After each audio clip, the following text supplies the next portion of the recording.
انتشر على السوشيال ميديا مشهد مثير جدا من مقطع لفيديو سيدة بتطارد راجل في كومباوند بالشيخ زايد.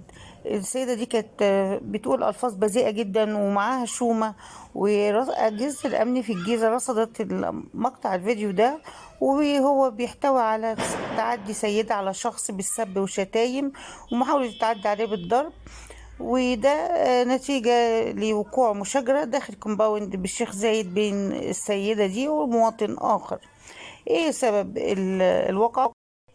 الواقعة دي بسبب في خلاف بين الطرفين بسبب نظافة حمام السباحة داخل الكومباوند.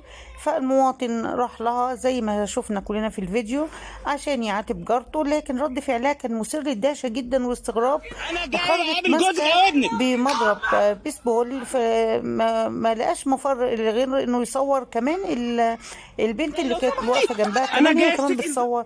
فمش عارفة هي بتصور ايه، يعني اللي معاها والدتها وهي اختها الكبيره بتقول الفاظ ما تتقالش، وبرضه البنت اللي معاها بتصور وهو عمال يقول لها انا بكلم، انا جاي للراجل اللي معاكي. المهم طلبوا الشرطه وانتهى بالصلح بينهم.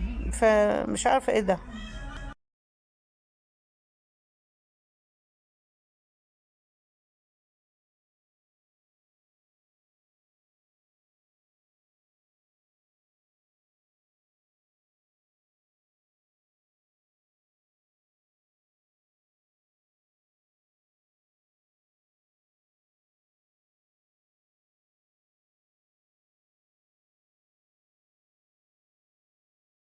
المحترم على مر الزمان والعصور بيتداس عليه عادي، بس برضه في النهايه